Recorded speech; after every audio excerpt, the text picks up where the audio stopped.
Let's go for the third archer build follow-up here, which is transitioning into knights. That's also a very aggressive style. In this style, we are gonna play with both crossbows and knights. So we're just gonna keep our one range and upgrade our crossbows, and we're also going to adapt our build order to produce knights. Let's go for it. So we just click it to Castle Age. Let's upgrade Horse Collar. As soon as we can, we also want to upgrade the gold mining. We did. And let's make more farms. We need 18 farms in order to go for the knights. We need a lot of farms.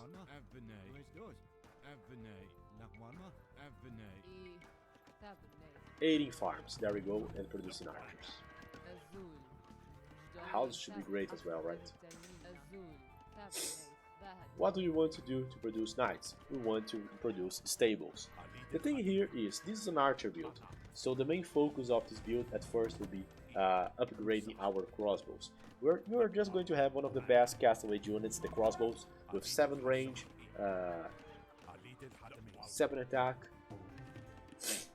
good to deal with any kind of unit, and then we're just going to add the stables. Right here we are having some issues. We are already receding some of the farms because we built them very early on, since we didn't lure.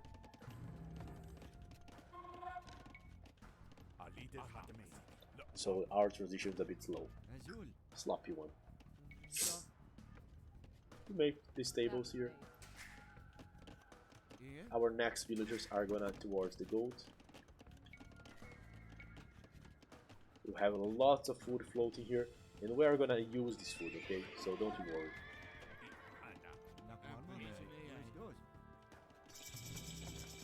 With crossbowman upgrade, Botkin arrow upgrade, bow saw upgrade, so we just set up the best economical upgrade, the upgrades for the crossbowman line, and you can start making knights. At first, the core of your army are the crossbows, so you are not going to use the knights for anything else than killing eventual skirmishers, which you can do without all the upgrades, and killing buildings. First upgrade for the knights, Scalebard armor, and keep producing.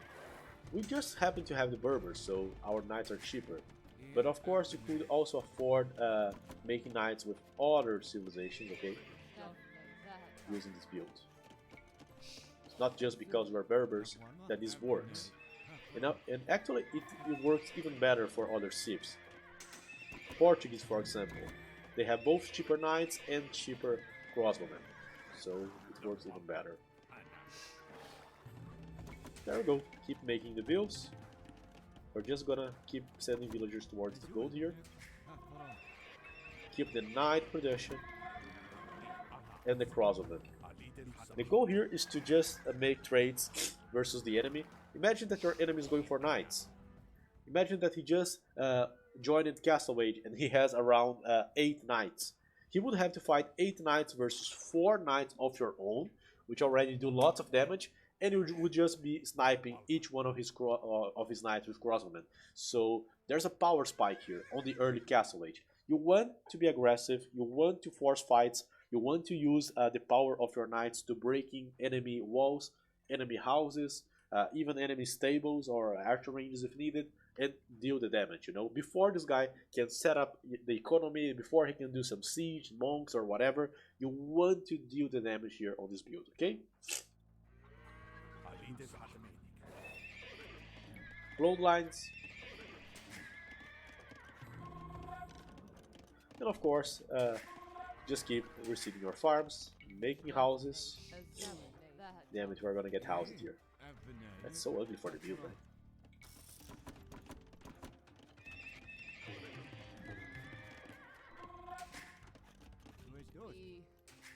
And after you feel that you are comfortable with our eco here, I feel like at around 15, 16 views on gold were more than enough to keep producing those units. You can transition to the wood.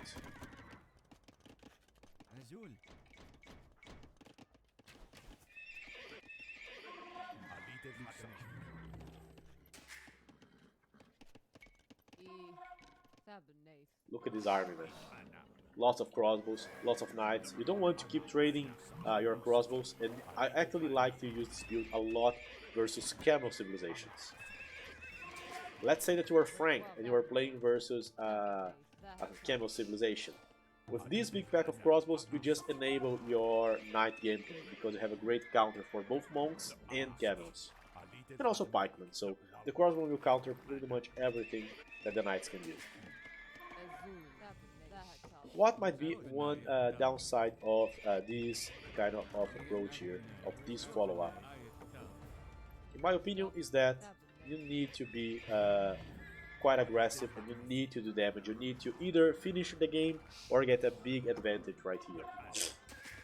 If not, there's no reason for you to be investing all into one TC. Keep upgrading your knights, keep upgrading your line. You can also use an adaptation of this build, playing with like only one stable and 2 archer ranges. This is exceptionally good if you are going for an archer civ. So let's say that you want to play with, I don't know, Byzantines. And you are just popping up the crossbows, but you want to start adding camels because you are fighting versus a knight civ. You can just add camels instead of knights. You can go for like double range and one stable. That's basically the idea here. And after some time, once you resend the villagers to the wood, past 50 views you can do wheelbarrow, and of course you can think about booming. About booming, we talked about that already, but never too much to remind, right? You add one town center to reboom. What do you also want to do? You want this town center to sustain itself. How do you do that? You build farms. For each new town center, 6 farms.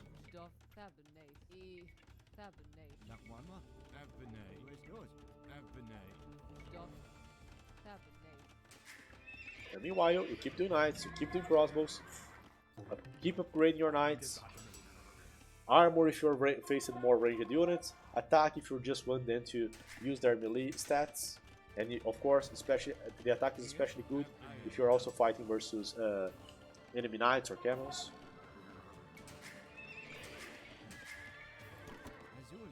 Oh, nice.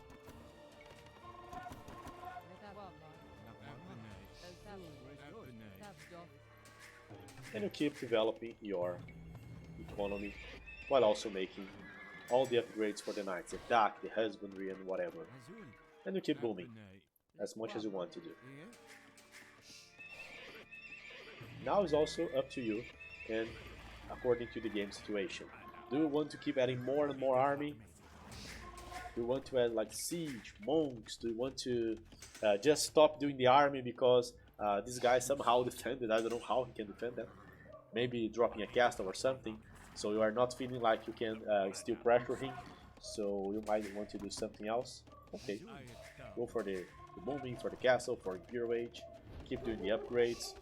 New town center is born. Always remember that the new town center requires, for your economy to be good, at least 6 extra farms. And there we go. Once again, what's the downside of this build order, of this follow-up actually?